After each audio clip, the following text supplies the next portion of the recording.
Irmão, é só eu que estou com calor mesmo? Meu Deus. Começa a orar, viu, irmãos? Nós vamos precisar de uma casa maior em breve.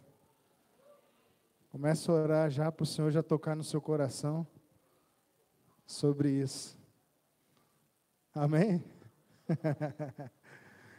Eu estou muito feliz hoje, irmãos. Muito feliz. Eu gostaria que você abrisse a sua Bíblia comigo em Êxodo, capítulo 19. Está dando para ouvir legal aí? Tá? Aí atrás, está dando para ouvir, Ivan? Show. Êxodo 19.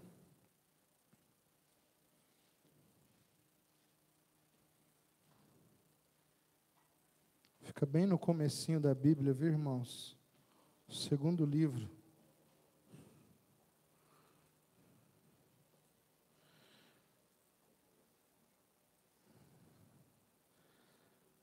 Deixa eu só dar uma conferida no meu WhatsApp aqui, porque de repente Jesus mandou uma mensagem para mim, viu?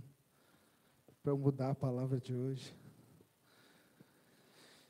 Queridos, Êxodo 19, nós vamos ler por enquanto apenas o verso 6.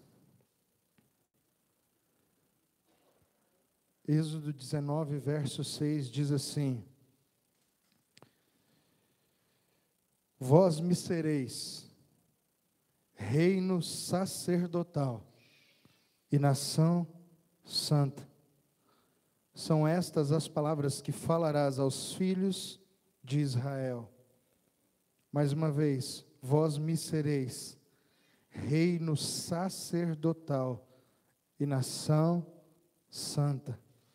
São estas as palavras que falarás aos filhos de Israel. Senhor, nós nos colocamos em total rendição à sua palavra. Palavra que é viva e eficaz. Palavra essa que é poderosa para separar juntas e medulas, alma e espírito, para penetrar o mais profundo do nosso interior e nos transformar naquilo que o Senhor quer que sejamos, uma nação sacerdotal. Nós te adoramos, Jesus. Nós te adoramos, Jesus. Nós te adoramos, Jesus. Nós queremos te conhecer intimamente, Jesus.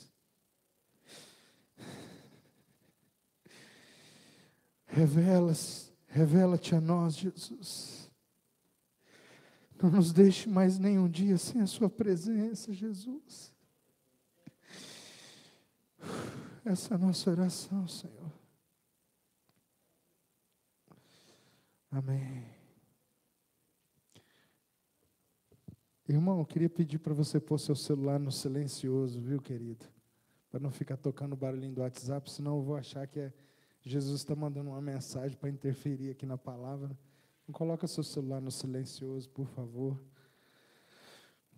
Irmãos, o pastor Isaías disse aqui,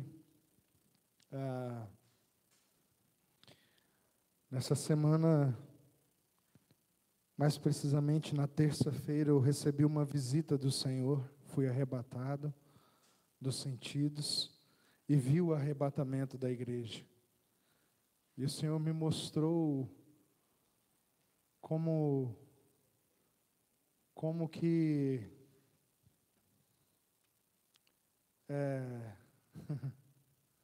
não sei explicar direito, mas como que as coisas que acontecerão,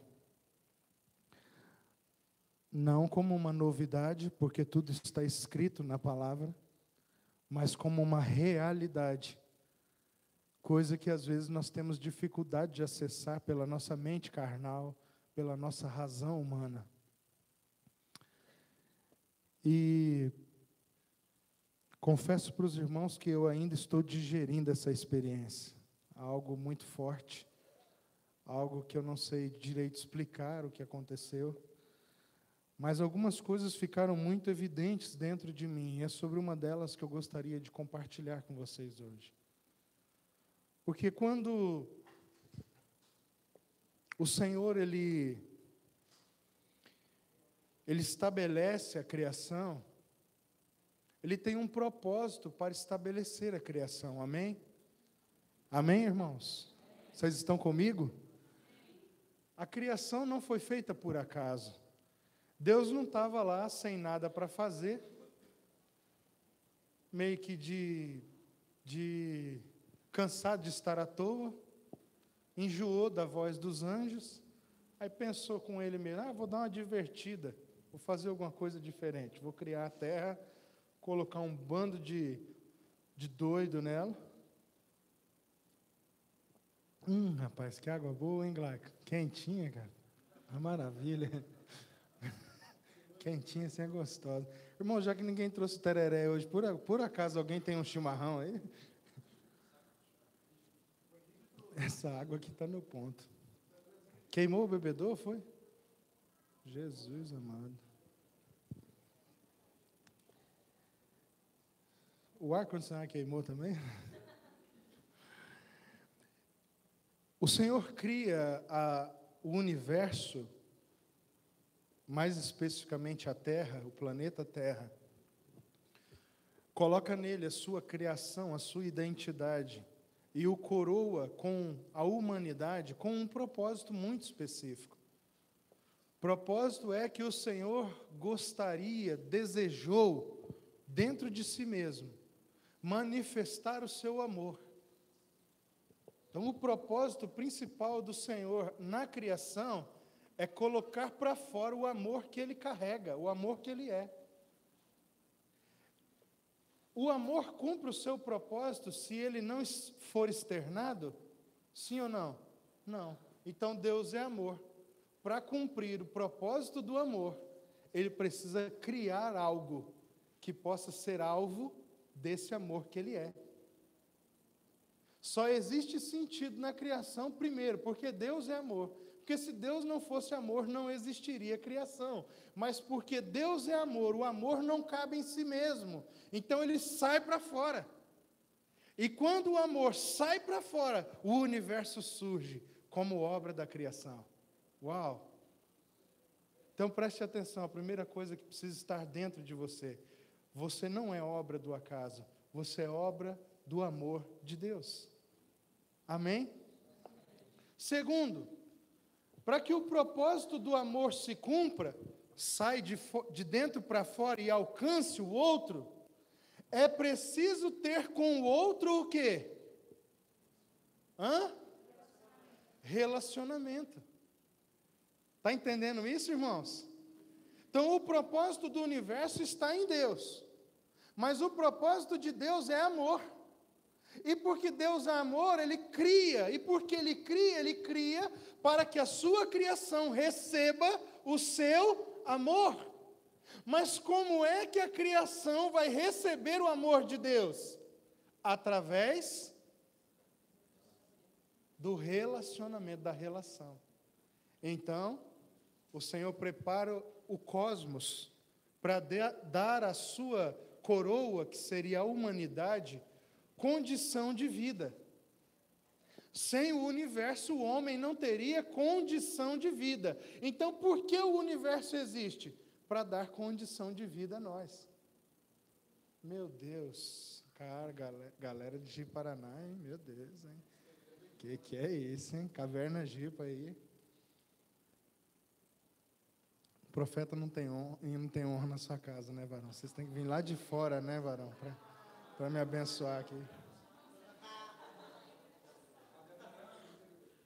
Obrigado, hein, cara. Deus te abençoe, tá?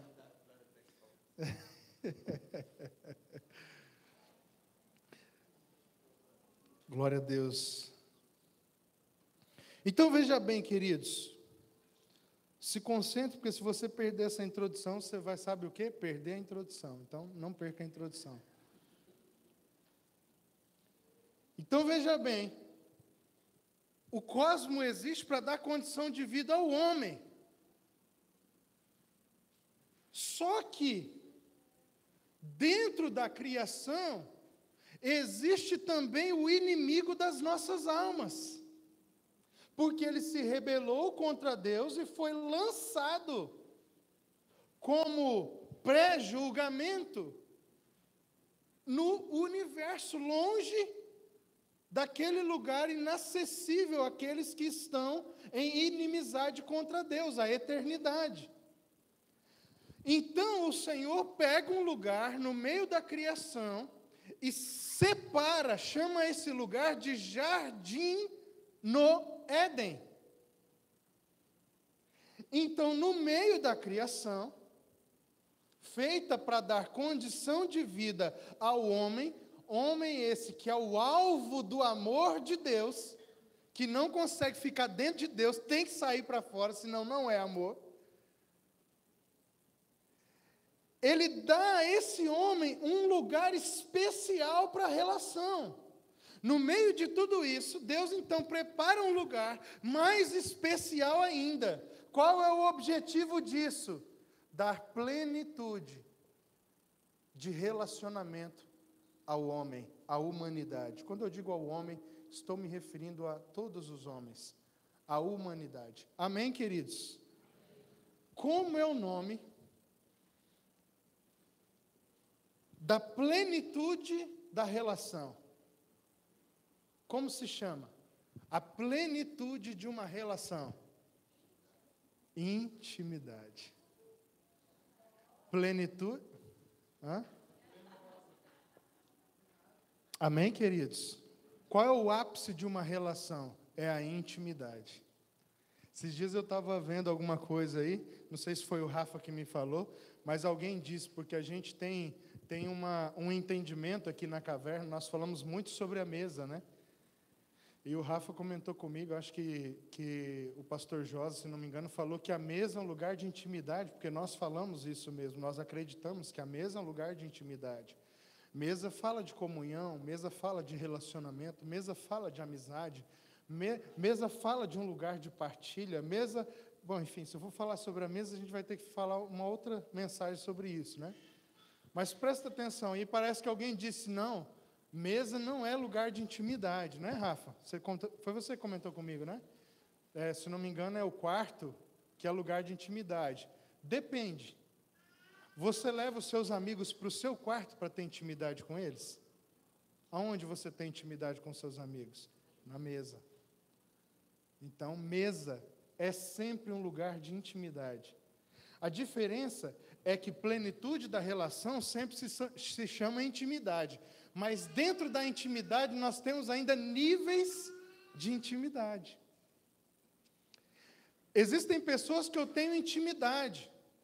E dentre essas pessoas que eu tenho intimidade, existem algumas que eu tenho ainda mais intimidade. Mas não é porque eu tenho mais intimidade com algumas que com as outras eu não tenha. Estão comigo? Tudo bem? Então, existem pessoas que eu conheço, que eu sei quem é.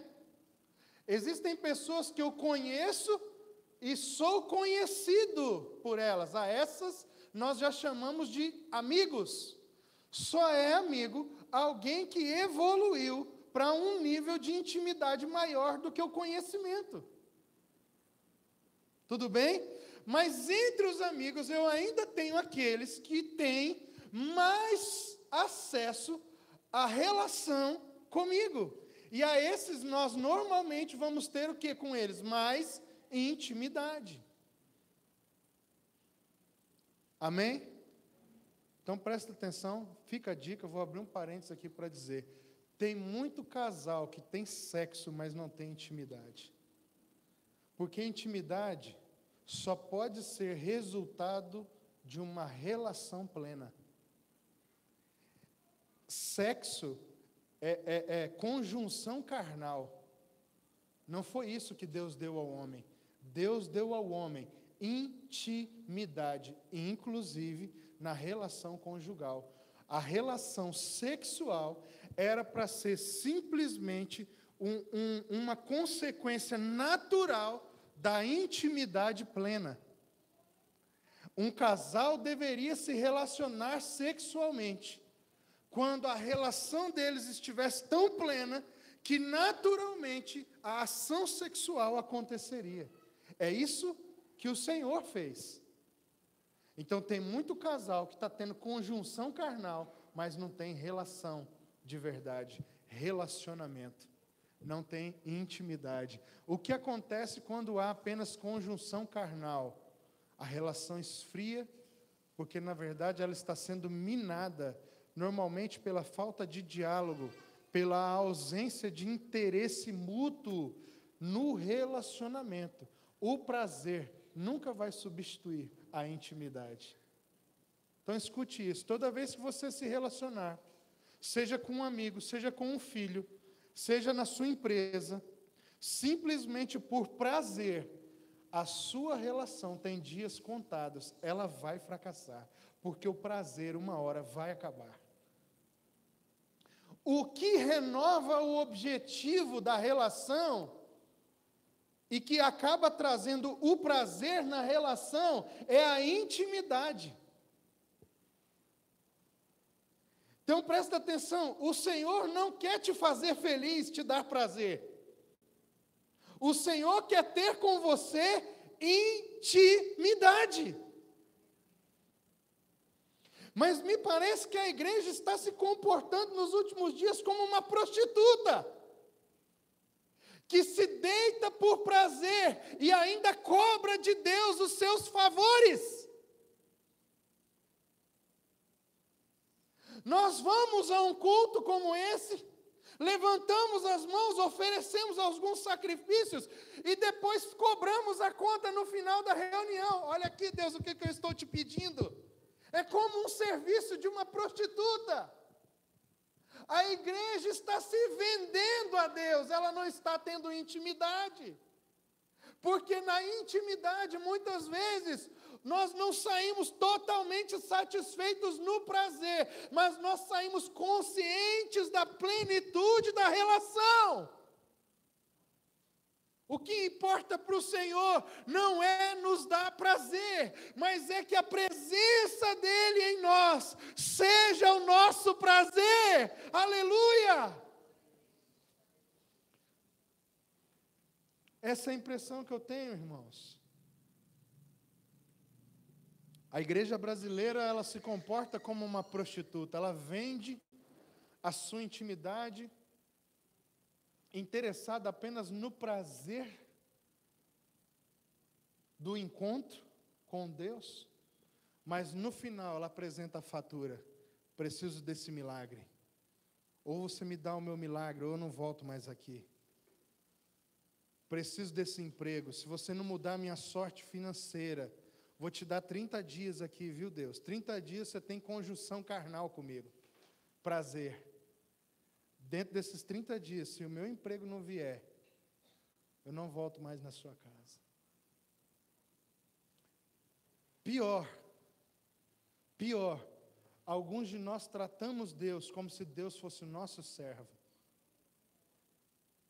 E não como se nós fôssemos submissos à vontade dEle. Como é que você está se relacionando com Deus? É a pergunta que eu preciso fazer para a gente começar, para a gente entrar naquilo que o Senhor tem para nós hoje. Como é que está seu coração diante da presença do Senhor? Por que é que você está buscando o Senhor? O que você veio fazer aqui hoje, irmão? Por que você veio aqui hoje? Deixa eu dizer algo para você. Sabe qual é o desejo do meu coração? O desejo do meu coração é saber que mesmo saindo de mãos vazias, mesmo saindo sem nada, que eu recebi, tudo que eu trouxe para ofertar, eu terei dado ao Senhor. Meu interesse aqui hoje não é em levar alguma coisa de volta, mas é em deixar tudo que eu trouxe, para que voltando sem nada, lá na minha intimidade, Ele possa me encher outra vez. Não de coisas, não de benefícios, mas com a sua doce e maravilhosa presença. Sabe, irmãos, nós lemos o texto, qual é o desejo de Deus para o seu povo? O que o Senhor falou para Israel? que eles iam ser? Uma nação santa, um reino de sacerdotes, um reino sacerdotal. Qual é a premissa, a função principal de um sacerdote? O que um sacerdote faz? A função principal de um sacerdote é lidar com a presença de Deus. O que o Senhor falou? Qual era a identidade que Ele gostaria de dar ao povo que Ele chamou de seu, ao povo que Ele escolheu para si? Eu quero que vocês sejam um reino de homens e mulheres que lidem com a minha presença. Quantos estão entendendo isso? A função principal de um sacerdote é lidar com a presença. Nós estamos em Êxodo 19, então, por favor, me acompanhem no raciocínio.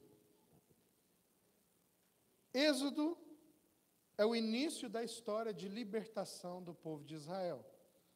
O livro em si fala sobre isso, libertação é o tema principal de Êxodo. Agora, me parece que Deus chamou de sacerdote um bando de escravos. Porque quem Israel era aqui? Uma nação de aproximadamente um pouco mais de 1 milhão de pessoas, que passaram 400 anos vivendo sob escravidão no Egito. Então, quem Deus está chamando de rei, de reino, não passava de 1 milhão de escravos. Olha como que Deus é engraçado. Deus pega um escravo e chama de rei. Pega um rei e chama de escravo. Então, a quem o Senhor está dirigindo essa palavra aqui? Vocês me serão um reino sacerdotal. É para um bando de escravo. E nós não estamos falando de pessoas que foram escravas por um período. Nós estamos falando de 10 gerações de escravidão. 10 gerações de escravidão, querido.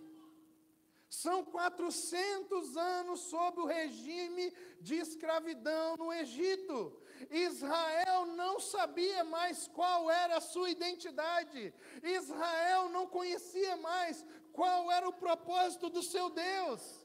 Israel havia perdido tudo. Israel não tinha mais nada. Eles não passavam agora de um bando de escravos.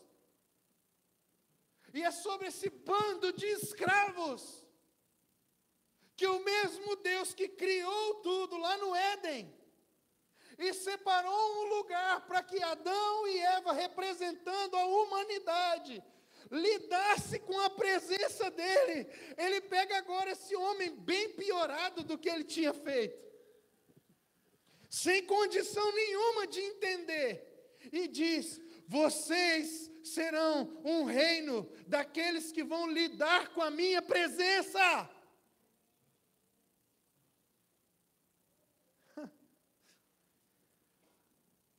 Então preste atenção, Deus está libertando 1 milhão de escravos para fazer escravos se tornarem sacerdotes. Por onde começar?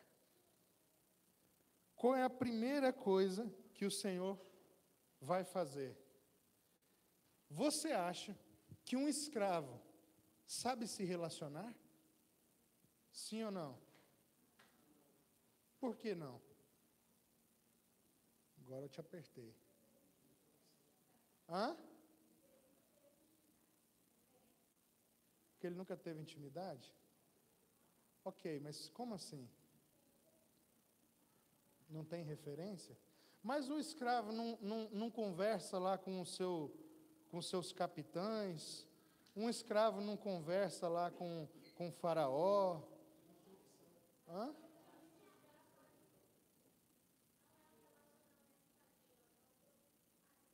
Exatamente. Por que um escravo não sabe se relacionar? Porque a relação da escravatura, ela é uma relação de subserviência. Se você é servo de alguém, você nunca vai ter uma relação plena. Se a mulher se comporta, se o marido faz a esposa ser a empregada dele, o que ele tem não é relacionamento, é uma escrava dentro de casa. Essa mulher nunca vai saber o que é intimidade, porque ela é simplesmente uma serva do seu Senhor. Então, como é que Israel ia conhecer relação? Não conhece. Eles sabem o quê? O que é ser subjugado, ser massacrado. Então, qual é a primeira coisa que Deus vai começar a construção desse povo? Qual é a primeira coisa que o Senhor faz com eles? Ensina eles a se relacionarem. E o que o Senhor dá a Israel para ensinar eles a se relacionarem?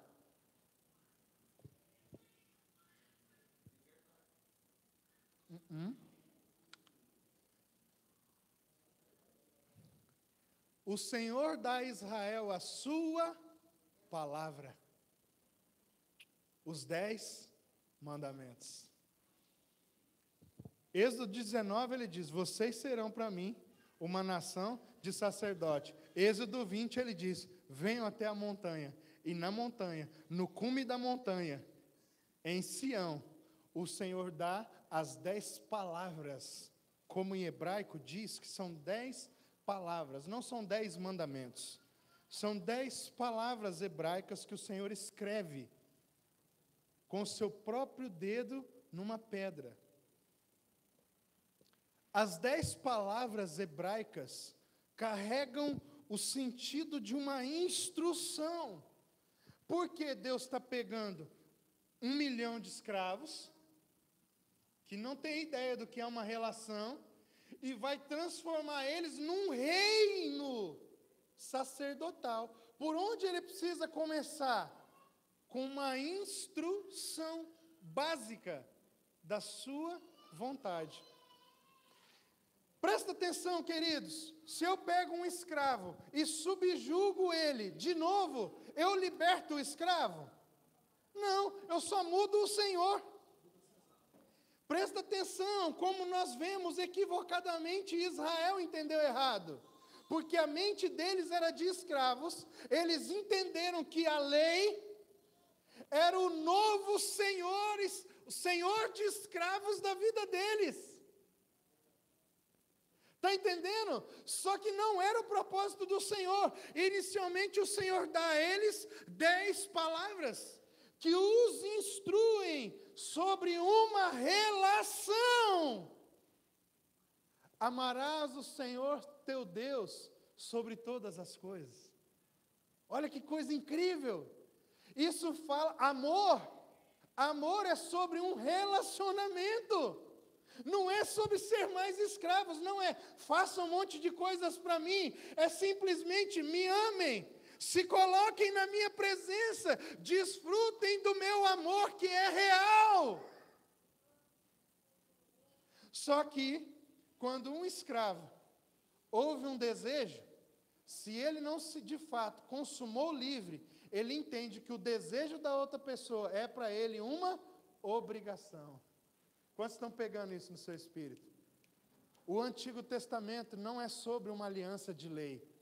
Israel fez com que o que Deus falou se tornasse uma severa lei. Mas para o Senhor, aquilo não era um regime de autoritarismo, era um caminho para o início de uma relação. Está entendendo isso? A palavra Torá, que é traduzida por lei, primariamente significa instrução e não mandamento. Prioritariamente, lei começa, a primeira tradução de lei deveria ser instrução.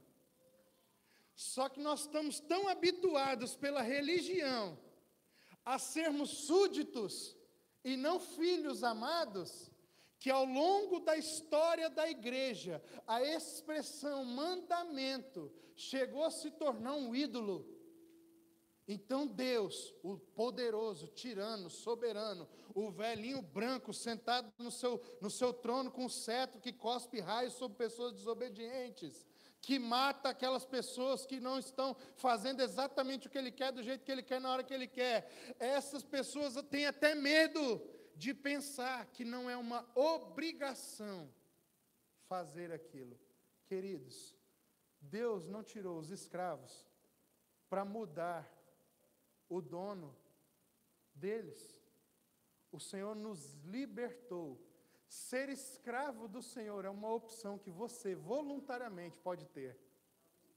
Mas é você quem decide. Eu quero me submeter a esse Senhor de todo o meu coração, de toda a minha vida, porque Ele é diferente de todos os outros senhores, de todos os outros deuses, porque Ele é o único, vivo e verdadeiro, aquele que de fato me amou primeiro. Ó, rimou, hein? Você está entendendo isso, irmão? Então, o que são as 10 instruções, ou as 10 palavras? São os 10 primeiros passos para que escravos que não têm ideia do que é uma relação, comecem a se relacionar com o seu Deus. Tudo bem? Podemos avançar? Então, essa é o início da história de Israel. Eu vou contar uma história sobre essa questão da instrução, para ver se os irmãos estão pegando isso mesmo. Imagina o seguinte, eu estou em casa, na minha casa tem um terreno, um quintal. Nesse quintal tem um parquinho de diversões para crianças. Então, os meus filhos estão brincando lá em casa, e eles começam a fazer uma bagunça na sala de televisão. Então eu sou o pai, chego para os filhos e levanto meu dedo e digo, olha, eu não quero vocês mais brincando nessa sala. Não quero vocês fazendo bagunça nessa sala. Pode parar agora. Junta esses brinquedos e vai guardar esses brinquedos. E saio. O que eles fazem? Junta tudo, para de brincar. Guarda os brinquedos e fica tudo amuado num cantinho lá. E o pai está normal, cumprindo as suas responsabilidades, fazendo o que ele tem que fazer. Presta atenção. Lá atrás, no quintal, tem o quê? Tem o quê? Um parquinho de diversão. O pai proibiu as crianças de ir no parquinho de diversão? Elas não foram porque não quiseram. Como nós temos nos comportado na presença de Deus? Como crianças que ouvem uma limitação, não desfrutam de todo o resto, porque uma limitação foi dada. Presta atenção, a instrução da lei não era para limitar Israel, era para instruir Israel sobre o que fazer, mas um monte de outras coisas estavam à disposição, eles não desfrutaram, porque eles ficaram amuados no cantinho. Ai, o pai está bravo, o pai hoje vai pegar nós. Entende? Tem um parquinho à disposição da igreja, e esse lugar se chama intimidade do Senhor. Mas a impressão que eu tenho é que às vezes nós estamos amuados no cantinho, só lá. Pode me dar um emprego melhor? Eu prometo que eu não vou no parquinho. Mas ele não tem problema com você ir no parquinho. A instrução é que o lugar de brincar não é a sala. Então encontre o lugar de brincar.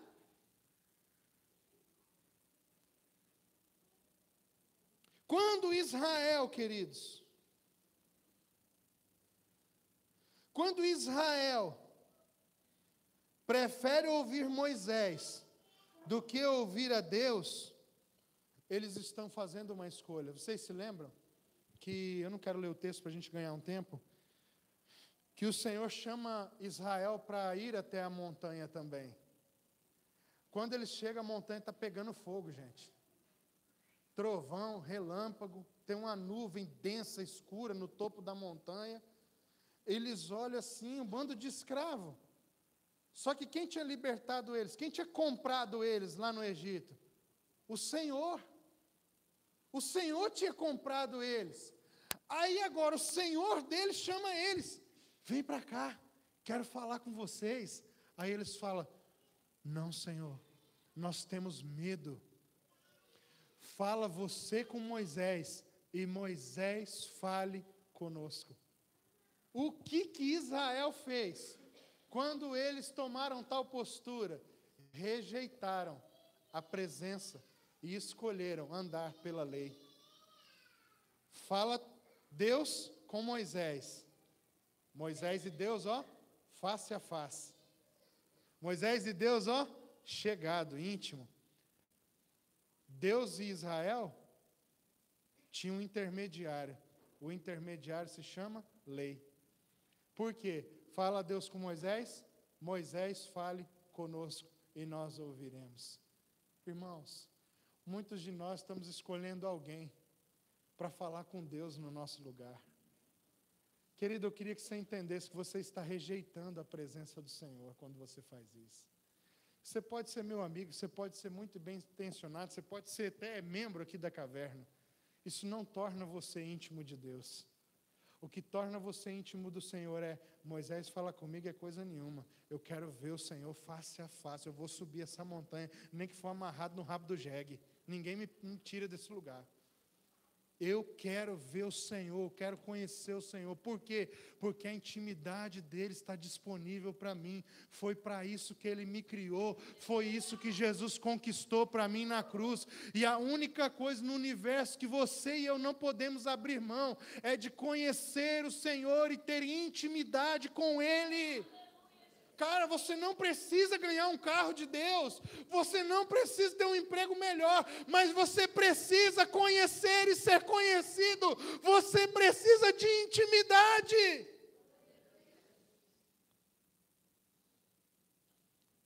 Qual é a primeira coisa que Jesus faz? Quando ele anuncia a chegada do reino de Deus. Qual é a primeira coisa que ele faz, Gui? Primeira coisa que ele faz, ele diz, arrependam-se. Muda essa mentalidade de escravo, senão você nunca vai entrar no reino de Deus. Você está entendendo, irmão? Se eu fosse dar um nome para essa ministração, eu chamaria sacerdotes da intimidade. Sabe por quê? Porque um escravo nunca vai ser um sacerdote. Para se tornar um sacerdote, você precisa de arrependimento, mudança de mentalidade.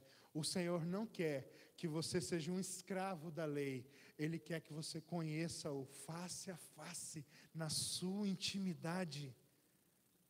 Amém? Eu queria ler alguns textos com vocês, para a gente esclarecer um pouco mais isso. Abra sua Bíblia comigo no Salmo de número 67. Essa é a bênção de Abraão.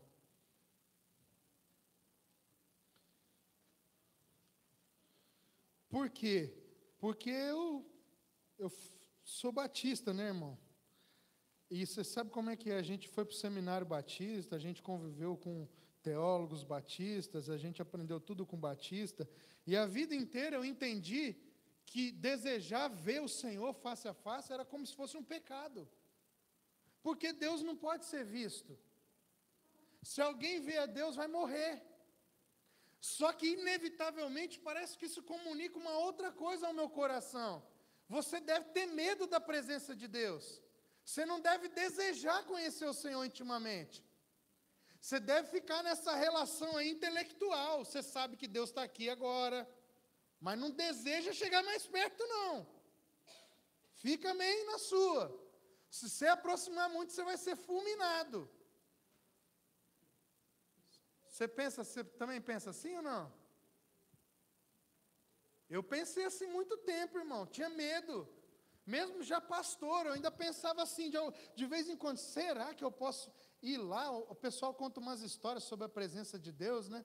Fala que o Senhor apareceu e tal. E eu ficava pensando, meu Jesus, que doideira é essa? Como é que essa pessoa está viva? Como é que pode? Viu Deus, cara, está viva. Olha o que diz aqui o Salmo 67, verso 1 e 2. Que Deus tenha compaixão de nós e nos abençoe.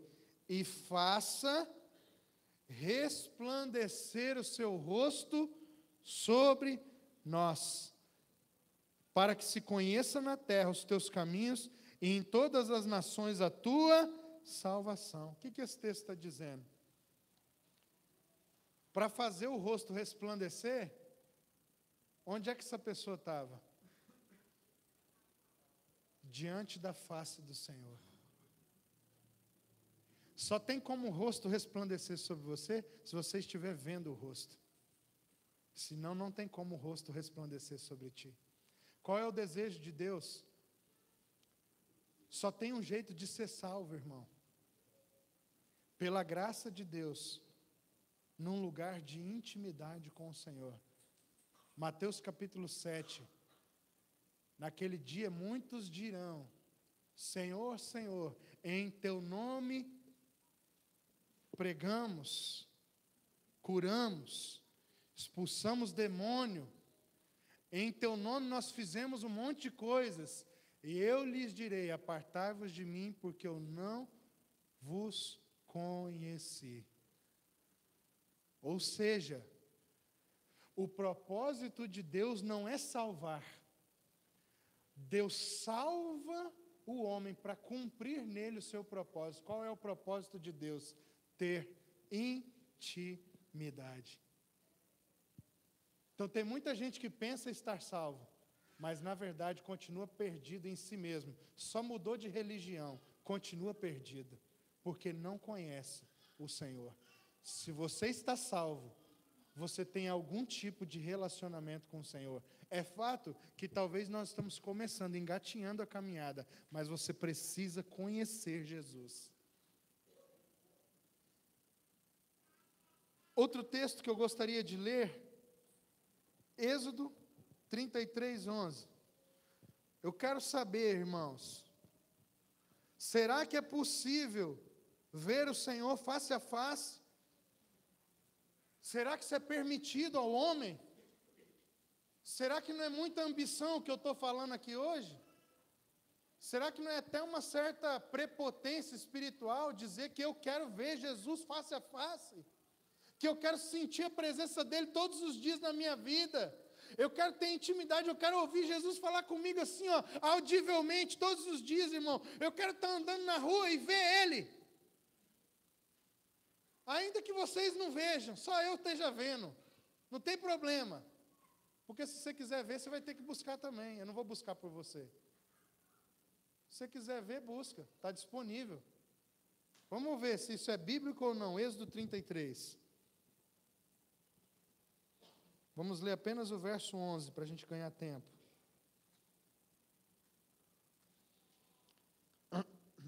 Falava o Senhor a Moisés. O que diz aí a sua Bíblia? Falava o Senhor a Moisés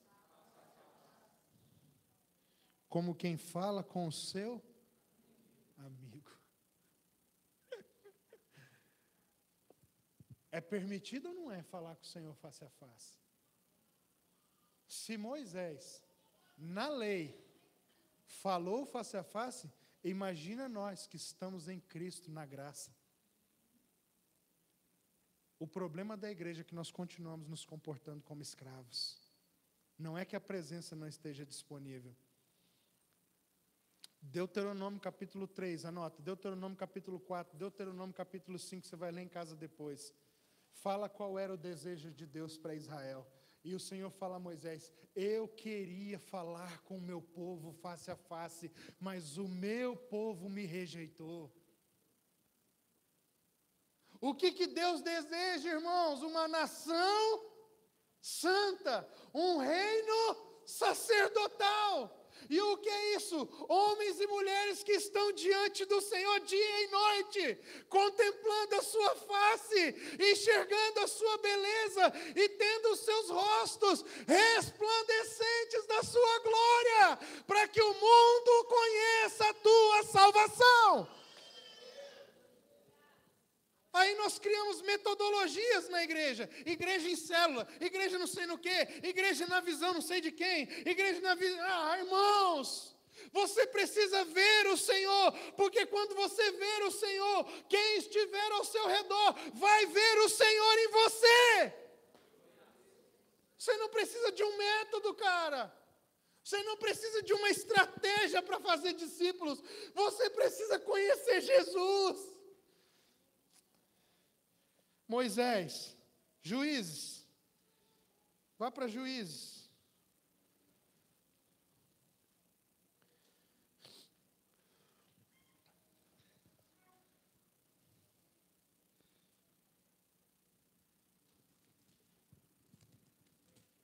Juízes 6, verso 22. Aleluia.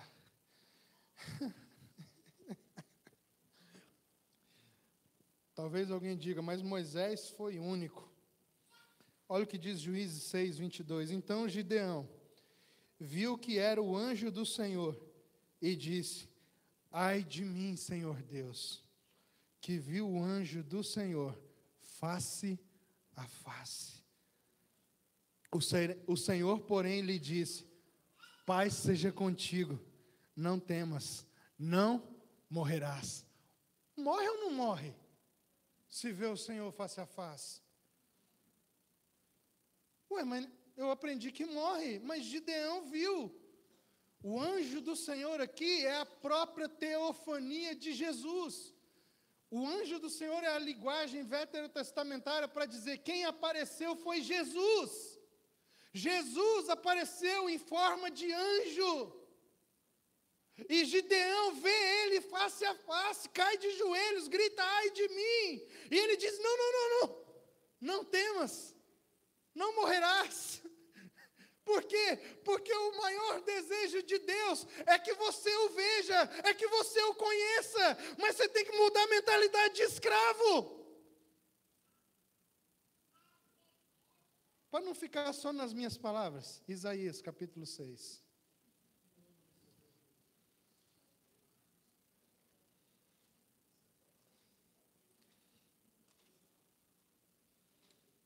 Prometo que eu estou acabando, viu, irmãos? Vai no máximo mais 53 minutos. Isaías 6. Tem Isaías aí na sua Bíblia?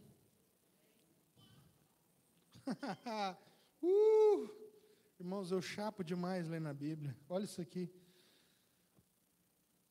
No ano em que morreu o rei Uzias, eu vi.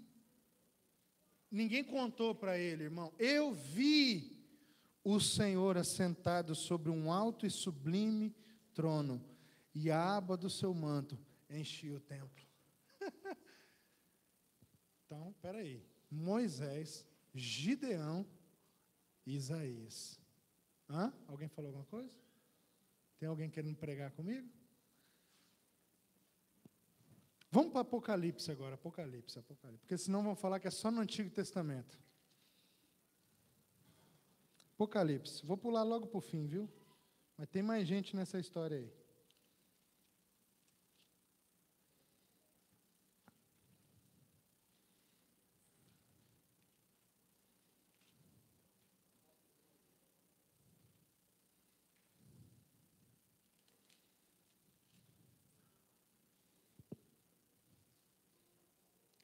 Capítulo 1, verso 9. Eu, João, irmão vosso. Acharam? Apocalipse 1, verso 9. Eu, João, irmão vosso e companheiro convosco na aflição, no reino e na perseverança em Jesus. Estava na ilha de Patmos por causa da palavra de Deus e do testemunho de Jesus. Eu fui arrebatado em espírito no dia do Senhor. E ouvi de trás de mim uma grande voz como de trombeta. Verso 12.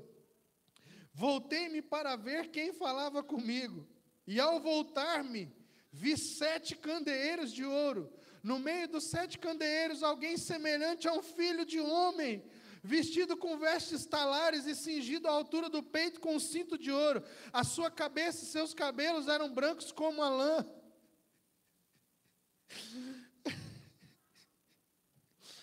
brancos como a neve, e os seus olhos como chama de fogo. Os seus pés eram semelhantes a latão reluzente, como que refinado numa fornalha, a sua voz como a voz de muitas águas. Tinha ele na mão direita 7 estrelas, da sua boca saiu uma afiada espada de 2 gumes. O seu rosto era como o sol, quando resplandece na sua força. Quando o vi, caí a seus pés como morto. Ele pôs sobre mim a sua mão direita, dizendo: não temas, eu sou o primeiro e o último, eu sou o que vivo. Fui morto, mas estou vivo para todo sempre, e tenho as chaves da morte e do inferno. Paulo, Ananias, e quantos outros homens viram o Senhor? Viram o Senhor face a face. Essa mensagem é uma mensagem pesada de pregar, porque eu estou aqui pregando contra hostes espirituais que estão travando a mentalidade da igreja por séculos, fazendo você acreditar que você não pode ver o Senhor. Mas eu estou aqui em nome de Jesus, pedindo que no mundo espiritual o poder de Deus se manifeste contra essas cadeias e quebre da sua mente todo pensamento de escravidão e te libere para ter intimidade com o Senhor. Sabe por que eu estou dizendo isso? Porque, irmãos, eu sei de onde Jesus me tirou. Eu sei exatamente do lamaçal de onde Ele me tirou. Eu sei quem eu era, até Cristo me encontrar. E eu posso dizer, eu já vi o Senhor. Eu já fui arrebatado. Eu já ouvi a voz de muitas águas. Eu já vi os seus olhos como chamas de fogo. E se até eu vi, irmão, você pode ver. Você pode experimentar, meu filho. Ezequiel, capítulo 39.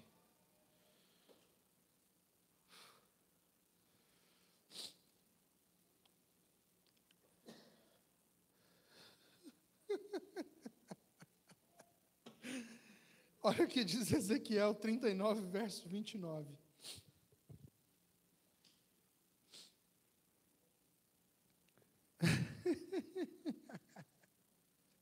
Isso é incrível. Ezequiel 39, 29. Ezequiel está na Bíblia, viu, irmãos?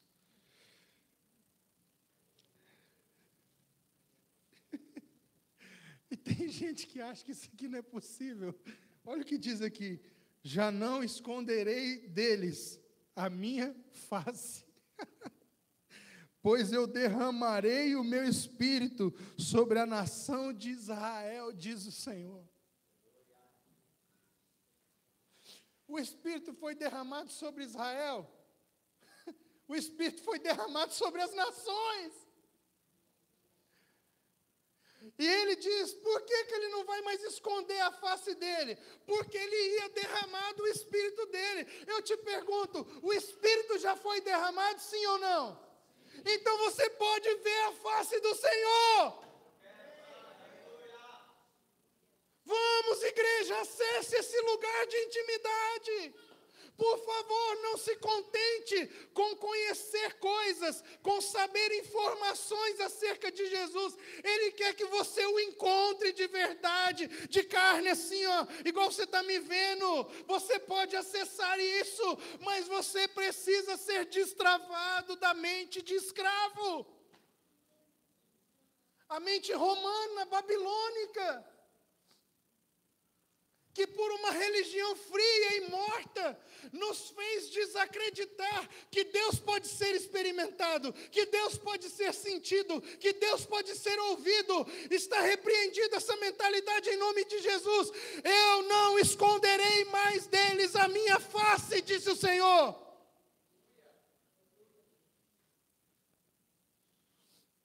Eu quero encerrar dando um exemplo disso. de um homem nas Escrituras que eu escondi de propósito, mas que não ficou escondido, o Senhor o encontrou. O nome dele era Davi. Se nós queremos falar sobre alguém que conheceu e teve intimidade com o Senhor, é impossível não mencionar Davi, o homem segundo o coração de Deus.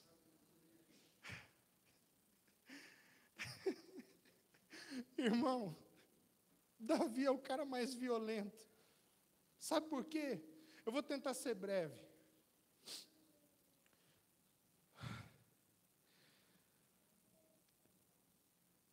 Existia a lei, sim ou não? Mas ainda não existia. O propósito de Deus não estava cumprido. Porque o povo não era ainda um reino de sacerdotes. Então todo o povo, agora era um povo livre, dividido em 12 tribos, estava na terra prometida, estavam construindo um reino para Deus, mas um reino físico, mas ainda possuía uma mente herdada da época da escravidão. Então, eles usavam a lei como um parâmetro limitador para a relação. Mas a lei era o quê? Uns passos instrutivos para quem está começando. Não significa que você não pode ir além. Significa que você não pode ficar aquém disso. Então, 10 palavras são o quê? Os 10 primeiros passos. O que Deus está dizendo? Não fiquem para trás disso, andem esses 10 passos. Mas Deus não está dizendo, quando chegar nos 10 passos, parem de andar. Ele está dizendo, corram para a minha presença. Comecem por isso, mas não parem. Só que quem Israel era? Uma nação construída que usava a lei como limitador da relação com Deus. Como é que Israel adorava a Deus até Davi? Por meio do quê? Sacrifícios. Quem é que fazia os sacrifícios? Somente os sacerdotes. Mas não era para ser uma nação de sacerdotes? Então alguma coisa não está batendo, irmãos. Como só uma tribo, então, possuía sacerdotes?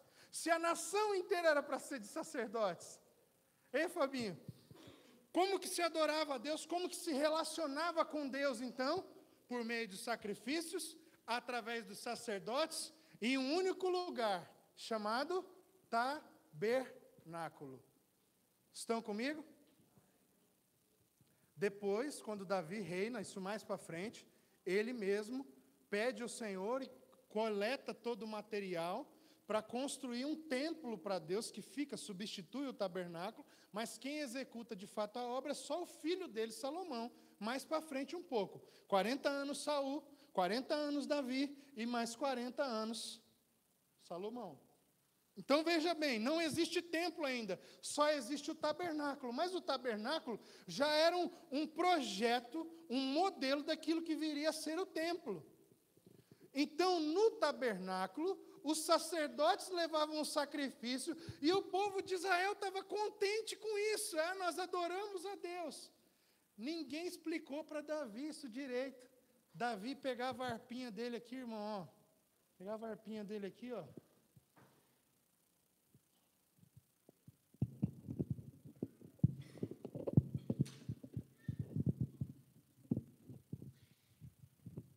Colocava a harpinha dele aqui, ó.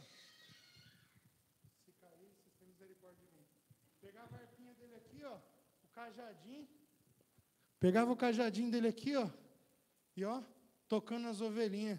A hora que elas davam uma brisadinha assim, ó, para comer um pouco numa planície, num planalto, ele sentava aqui nas colinas aqui, ó, com a harpinha dele. Oh, Jesus, eu tenho fome, eu tenho sede. Oh, Deus poderoso, oh, maravilhoso, oh, cheiroso. E começava, pegava uma pena ali, um pedaço de couro de carneiro e começou a escrever os salmos. Esqueceram de explicar para ele que não podia fazer isso. Aí o que ele fez? Não usou a lei apenas como limitador, mas como uma instrução para começar, não para parar. e adorou o Senhor extravagantemente, espontaneamente, em todos os lugares, quando ninguém o via, só o Senhor o via. Um dia, Deus foi ungir um rei.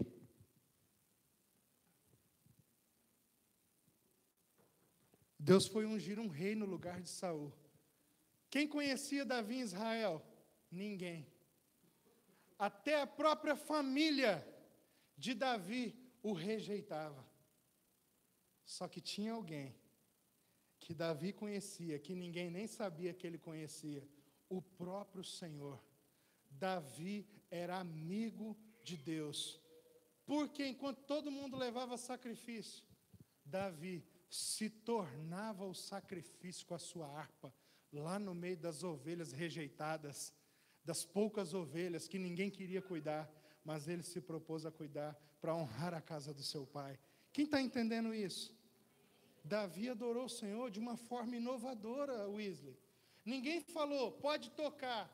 Ele simplesmente pegou a harpa e adorou, correndo o risco de ser fulminado, correndo o risco de perder tudo, correndo o risco de ser rejeitado, mas a presença de Deus era algo tão atrativo, ele tinha tanta necessidade de Deus, que ele decidiu correr o risco da sua própria vida, ao invés de não conhecer o Senhor intimamente.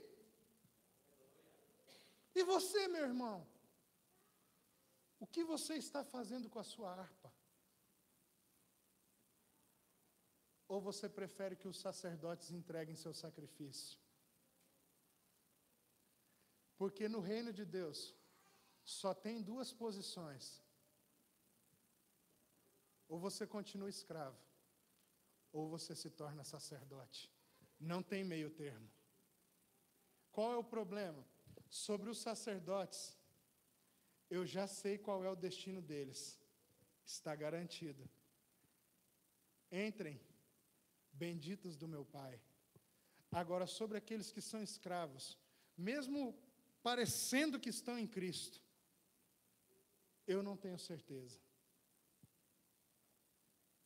Porque o Senhor não chama escravos, Ele transforma escravos em filhos. Filhos para que Ele neles tenha prazer. Para que o prazer dele se torne em nós intimidade.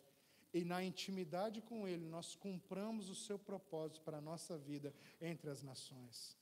Agora eu quero ler mais um texto para a gente encerrar. É esquisito esse texto. Por quê? Porque Davi fez o que ninguém fazia. E porque ele fez o que ninguém fazia, ele correu risco. Mas porque ele decidiu correr riscos pela paixão que ele tinha pela presença de Deus, ele também experimentou recompensas que as outras pessoas não experimentaram. Um exemplo delas, abra sua Bíblia em Mateus capítulo 23. Aqueles que estão anotando, essa história originalmente está contada em 1 Samuel, primeiro livro de Samuel, no capítulo de número 21, do verso 1 até o 6. Nós vamos ler em Mateus, porque eu quero destacar para vocês a forma como Jesus enxergou essa história.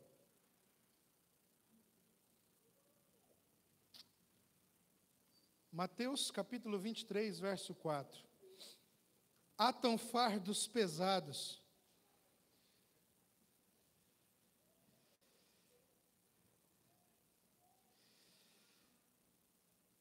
Encontraram?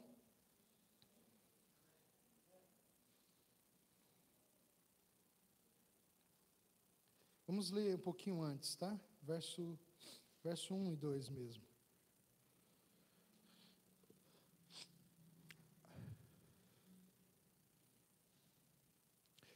Então falou Jesus às multidões e aos discípulos: os mestres da lei e fariseus estão assentados na cadeira de Moisés. Portanto, obedecei a tudo o que vos disserem, mas não façais o que eles fazem, pois não fazem o que dizem. Atam fardos pesados e difíceis de suportar e os põem e os põe nos ombros dos homens. Eles, porém, nem com o dedo querem movê-los. Tudo o que fazem é para serem vistos pelos homens. Alargam os seus filactérios e alongam as suas franjas das suas vestes. Amam os lugares, nas cadeiras as primeiras cadeiras das sinagogas, as saudações nas praças e os serem chamados de rabi pelos homens. Vós, porém, não sereis chamados rabi, pois um só é o vosso mestre, e vós todos sois irmãos. Vá agora para o capítulo 24.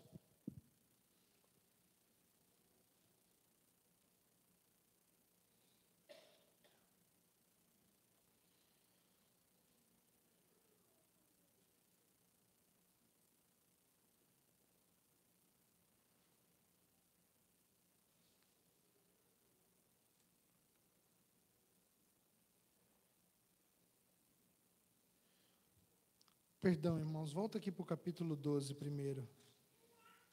Capítulo 12.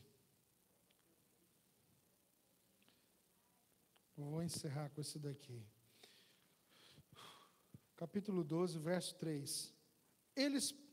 Amém? Ele, porém, lhes disse: não lestes o que fez Davi quando teve fome? Ele e os que estavam com ele? Como entrou na casa de Deus e comeu os pães da proposição, que não lhe era permitido comer, mas só os sacerdotes? Ou não lestes na lei que no sábado os sacerdotes no templo violam o dia e ficam sem culpa? Olha para mim de novo. Jesus está afirmando que a lei é para ser descumprida? Sim ou não? Não. O que Jesus está falando é que existem coisas na lei que estão compreendidas equivocadamente. Que a lei não era para ser limitadora, mas para ser o início de um caminho, o começo de uma instrução. Andem por aqui, mas não parem nisso, evoluam. Então, voltando a falar de Davi, para nós concluirmos, presta atenção. Davi estava fugindo de Saul. Não tinha mais comida para os seus guerreiros. Davi vai até o tabernáculo, procura o sacerdote e diz para os sacerdotes: primeiro, Davi não deveria estar no tabernáculo. Primeiro, ele já não deveria estar lá, porque aquele lugar era só para os sacerdotes. Davi vai ao tabernáculo, procura o sacerdote vem a ele, ele fala com o sacerdote. O sacerdote primeiro, perdão a expressão, já caga de medo de Davi, por causa da fama que Davi tinha de matador. O sacerdote já vem se roendo já por dentro. Meu Deus, será que Davi vai me pegar? Aí ele vai lá, chega e fala: o que foi, Davi? Davi fala: é o seguinte, nós não temos fome, nós não temos comida, nós estamos morrendo de fome, meus homens vão morrer, tem alguma coisa aí para a gente comer? O sacerdote fala: não tem nada, mas não tem nem pão. Pão não tem, porque os pães que tem já foram consagrados. O sacerdote está se referindo aos pães da mesa, dos pães da preposição.